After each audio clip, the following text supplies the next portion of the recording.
आज हम एक ऐसी यात्रा पर निकलने जा रहे हैं जो न केवल आपके मन को स्पर्श करेगी बल्कि आपके हृदय को एक गहरे आलोक से भर देगी।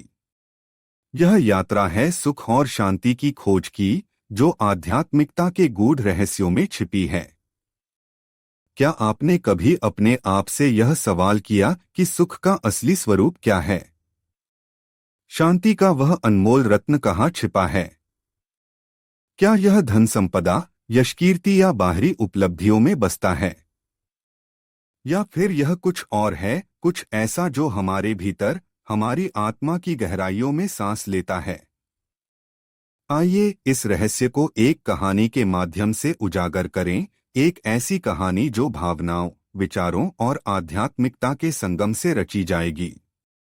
यह कहानी आपके दिल को छुएगी और आपको अपने भीतर की उस अनंत शांति की तलाश में ले जाएगी। कहते हैं, सुख वह नहीं जो आंखों को दिखता है, सुख वह है जो हृदय में बसता है।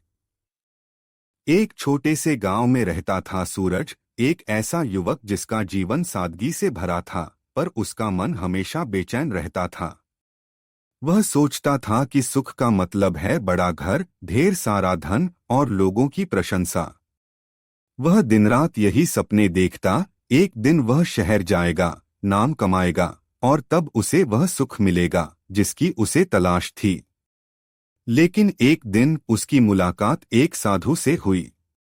साधु का चेहरा शांत था, उनकी आंखों में एक ऐसी चमक थी मानो सारा संसार उनके सामने झुकता हो। सूरज ने उत्सुकता से पूछा, बाबा, आप इतने शांत और सुखी कैसे हैं? आपके पास न धन है, न कोई आलीशान घर, फिर भी आपके चेहरे पर यह मुस्कान कहाँ से आती है? साधु ने गहरी सांस ली और मुस्कुराते हुए कहा, बेटा, सुख बाहर की चीजों में नहीं, यह तो मन की अवस्था है। जब तक तू बाहर की दौड़ में भागेगा, शांति तुझसे कोसों दूर रहेगी। सच्चा सुख तेरे भीतर है, उसे खोजने की हिम्मत कर। सूरज के मन में यह बात गूंज उठी, पर वह समझ नहीं पाया। वह सोचने लगा, यह साधु शायद दुनिया की सच्चाई से अनजान है। सुख तो मेहनत से, धन से और सफलता से मिलता है। उस रात जब वह अपनी छोटी सी खटिया पर लेटा था, उसे नींद नहीं आई। साधु की बातें उसके मन में बार बार लौट रही थीं। उसने खुद से सवाल किया, क्या वाकई सुख मेरे भीतर है? और अगर है तो मैं उसे कैसे पाऊं? अगले दिन सूरज फिर साधु के पास पहुंचा। उसने विनम्रता से कहा, बाबा, मुझे वह रास्ता दिखाइए जो सुख और शांति तक ले जाए। मैं थक गया हूं इस दौड़ से। साधु ने उसकी आंखों में देखा और बोले, सुख की खोज का पहला कदम है अपनी आत्मा की पुकार सुनना। क्या तूने कभी अपने मन की गहराई में झांका है? क्या तूने कभी शांत बैठकर यह सोचा कि तेरा दिल वास्तव में क्या चाहता है? सूरज चुप हो गया। उसने कभी ऐसा नहीं किया था। उसका जीवन तो बस एक अंतहीन दौड़ था, सपनों के पीछे, इच्छाओं के पीछे और समाज की अपेक्षाओं के पीछे। साधु ने उसे सलाह दी, हर दिन कुछ पल अपने लिए निकाल। एक शांत कोने में बैठ, अपनी सांसों पर ध्यान दे और अपने मन की बात सुन। यह तेरा पहला कदम होगा। सूरज ने इसे आजमाना शुरू किया। शुरुआत में यह आसान नहीं था। उसका मन इधर उधर भागता। कभी वह काम की चिंता करता, कभी भविष्य के सपने देखता, तो कभी पुरानी बातों में उलझ जाता। लेकिन धीरे धीरे उसने अपने मन को शांत करना सीख लिया। वह हर सुबह नदी के किनारे जाता, एक पेड़ के नीचे बैठता और अपनी सांसों को गिनता। उन पलों में उसे एक अजीब सी शांति मिलने लगी। यह शांति ऐसी थी जो उसे पहले कभी नहीं मिली थी। जो मन को शांत करता है, वही सुख को जन्म देता है। यह बात सूरज अब अपने हृदय से महसूस करने लगा था। आध्यात्मिकता का अर्थ बंधनों से मुक्ति। सूरज का सफर यहीं नहीं रुका। एक दिन उसने साधु से पूछा, बाबा, आध्यात्मिकता का असली अर्थ क्या है? क्या यह सिर्फ ध्यान करना, पूजा करना या मंदिर जाना है? साधु ने हल्के से हंसते हुए कहा, आध्यात्मिकता कोई बंधन नहीं बेटा। यह तो बंधनों से मुक्ति है। यह वह रास्ता है जो तुझे तेरे असली स्वरूप से मिलाता है। यह वह अनुभव है जो तुझे बताता है कि तू इस विशाल सृष्टि का अभिन्न हिस्सा है। साधु ने सूरज को एक कहानी सुनाई। एक बार एक छोटा सा पक्षी था जो एक सोने के पिंजरे में बंद था। पिंजरे में उसे हर सुख सुविधा थी, स्वादिष्ट भोजन, ठंडा पानी और सुंदर नजारे। लेकिन वह पक्षी हमेशा उदास रहता था। उसकी आंखें आसमान की ओर ताकती थीं, जहां वह उड़ना चाहता था। एक दिन पिंजरे का दरवाजा खुल गया। पक्षी ने हिम्मत की और उड़कर आसमान में चला गया। उसने पहली बार आजादी का अनुभव किया। उसकी उदासी गायब हो गई और वह गाने लगा। साधु ने कहा, हमारा मन भी उस पक्षी की तरह है। हम इच्छाओं, चिंताओं और डर के पिंजरे में बंद हैं। आध्यात्मिकता वह चाबी है जो इस पिंजरे को खोलती है। जब तू अपने मन को मुक्त करेगा, तभी तुझे सच्चा सुख और शांति मिलेगी। सूरज के मन में यह बात गहरे तक उतर गई। उसने सोचा, मैंने अपने जीवन में कितने ही पिंजरे बनाए हैं।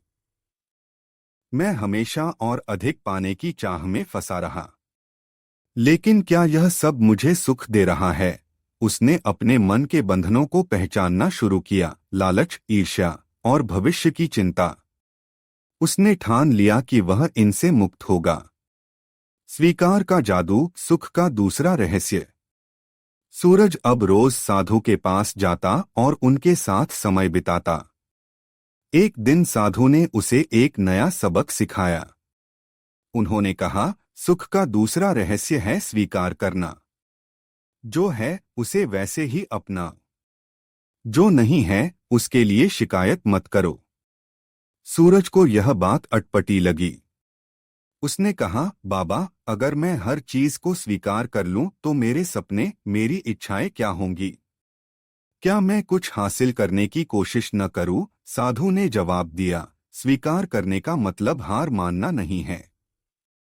इसका मतलब है कि तू जो है उसमें संतुष्ट रहना सीखे। जब तू अपने वर्तमान को गले लगाता है, तभी तू भविष्य को बेहतर बना सकता है। सूरज ने इस सलाह को अपने जीवन में उतारा। उसने अपनी जिंदगी की छोटी छोटी चीजों को देखना शुरू किया। सुबह की पहली किरण जो उसके छोटे से आंगन में पड़ती थी, उसे अब जादुई लगने लगी। खेतों में लहलहाती फसलें, माँ के हाथ का सादा खाना और गांव के बच्चों की हंसी, इन सब में उसे सुख मिलने लगा। वह समझ गया कि सुख बाहरी चीजों में नहीं, बल्कि उन पलों में है जो वह जी रहा था। जो पास है उसे देखो, जो नहीं है उसे भूल जाओ। यह सूरज का नया मंत्र बन गया। उसने अपने मन की उस बेचैनी को अलविदा कह दिया जो हमेशा कुछ और कुछ बड़ा पाने की चाह में उसे सताती थी। प्रेम और करुणा, शांति का स्रोत। सूरज का जीवन अब बदल रहा था। वह पहले से ज्यादा शांत और खुश रहने लगा था। लेकिन एक दिन गांव में एक भयंकर तूफान आया। कई घर तबाह हो गए, फसलें बर्बाद हो गईं और लोगों का जीवन उथल-पुथल हो गया। सूरज का दिल भारी हो गया। वह साधु के पास गया और बोला, बाबा, जब दुनिया में इतना दुख है तो मैं कैसे शांत रह सकता हूँ? मेरे मन को चैन नहीं मिलता जब मैं दूसरों को पीड़ा में देखता हूँ। साधु ने सूरज की आंखों में देखा और कहा, शांति का असली स्रोत है प्रेम और करुणा। जब तू दूसरों के दुख को अपना समझेगा और उनकी मदद के लिए आगे आएगा, तुझे एक ऐसी शांति मिलेगी जो कभी खत्म नहीं होगी। प्रेम वह शक्ति है जो तुझे इस सृष्टि से जोड़ती है। सूरज ने गांव वालों की मदद शुरू की। वह दिन रात उनके साथ काम करता, किसी का घर ठीक करता, किसी को भोजन बांटता और बच्चों को हंसाने की कोशिश करता। इस दौरान उसे एक अनमोल अनुभव हुआ। जब वह किसी के चेहरे पर मुस्कान लाता तो उसके अपने हृदय में एक गहरी खुशी जन्म लेती। यह खुशी वैसी नहीं थी जो उसे पहले धन या सफलता की चाह में मिलती थी। यह खुशी गहरी थी जो उसके पूरे अस्तित्व को छू रही थी। जो दूसरों के लिए जीता है वही सच्चा सुख पाता है। सूरज अब इस सत्य को जीने लगा था। उसने महसूस किया कि जब वह दूसरों के दुख को कम करने की कोशिश करता है तो उसका अपना दुख भी कहीं गायब हो जाता है। आभार सुख का तीसरा रहस्य। एक दिन सूरज फिर साधु के पास गया। उसने कहा, बाबा, अब मैं बहुत कुछ समझ गया हूं। मैं शांत रहना सीख रहा हूं, दूसरों की मदद करना सीख रहा हूं। लेकिन क्या कोई ऐसी बात है जो मेरे सुख और शांति को और गहरा कर दे? साधु ने मुस्कुराते हुए कहा, हाँ बेटा, वह है आभार। हर दिन उन चीजों के लिए धन्यवाद दे जो तुझे मिली हैं। जब तू आभार व्यक्त करता है तेरा मन सुख और शांति से भर जाता है। सूरज ने इस सलाह को अपने जीवन में उतारा। हर रात सोने से पहले वह उन 5 चीजों के बारे में सोचता जिनके लिए वह आभारी था। कभी वह अपनी माँ की मुस्कान के लिए आभार मानता, कभी गांव के दोस्तों के लिए, तो कभी उस छोटे से घर के लिए जो उसे आश्रय देता था। धीरे धीरे उसका मन हल्का होने लगा। उसे लगने लगा कि उसके पास कितना कुछ है जिसे वह पहले नजरअंदाज करता था। आभार वह जादू है जो साधारण को असाधारण बना देता है। यह बात सूरज के जीवन का हिस्सा बन गई। उसने देखा कि जब वह आभार व्यक्त करता तो उसका मन न केवल शांत होता बल्कि एक गहरी तृप्ति से भर जाता। वह अब हर छोटी चीज में सुख ढूंढने लगा, हवा के झोंके में, पेड़ों की छाव में और अपने गांव की मिट्टी की सौंधी खुशबू में। सृष्टि से जुड़ाव आध्यात्मिकता का चरम। सूरज का जीवन अब पूरी तरह बदल चुका था। वह अब न तो धन के पीछे भागता था न ही बाहरी सफलता की चाह रखता था। उसने साधु से पूछा, बाबा, क्या अब मैंने आध्यात्मिकता को समझ लिया है? साधु ने गहरी सांस ली और बोले, बेटा, आध्यात्मिकता का चरम तब आता है जब तू खुद को इस सृष्टि का हिस्सा समझने लगे। जब तू पेड़ों, नदियों और हर जीव में अपने आप को देखे। जब तू महसूस करे कि तू इस विशाल सृष्टि का एक छोटा सा कण है फिर भी उससे अटूट रूप से जुड़ा है। सूरज ने इस अनुभव को जीने की कोशिश की। वह जंगल में गया, नदी के किनारे बैठा और पेड़ों की सरसराहट सुनी। उसने आसमान में तैरते बादलों को देखा, पक्षियों की चहचहाहट सुनी और नदी के बहते पानी को महसूस किया। उसे लगा कि वह अकेला नहीं है। वह इस विशाल सृष्टि का हिस्सा है। हर सांस में, हर पल में एक अनंत शक्ति थी जो उसे जोड़े रखती थी। जब तू सृष्टि के साथ एक हो जाता है तब तुझे शांति का असली अर्थ समझ आता है। यह सूरज का आखिरी सबक था। उसने महसूस किया कि सुख और शांति का असली स्रोत वह अनंत शक्ति है जो हर कण में बसती है। वह अब हर पल में उस शक्ति को महसूस करता था, चाहे वह सूरज की किरणों में हो, चाहे हवा के झोंकों में या फिर किसी अनजान के चेहरे पर मुस्कान में। आध्यात्मिकता का गहरा अनुभव, आत्मजागरण। सूरज अब एक नए जीवन की ओर बढ़ रहा था। उसने समझ लिया था कि आध्यात्मिकता कोई बाहरी अनुष्ठान नहीं बल्कि एक आंतरिक जागरण है। यह वह अवस्था है जब मन की सारी उलझनें शांत हो जाती हैं और आत्मा अपने असली स्वरूप में चमकने लगती है। एक दिन जब वह नदी के किनारे बैठा था उसने अपने मन में एक गहरी शांति महसूस की। यह शांति ऐसी थी मानो सारा संसार रुक गया हो।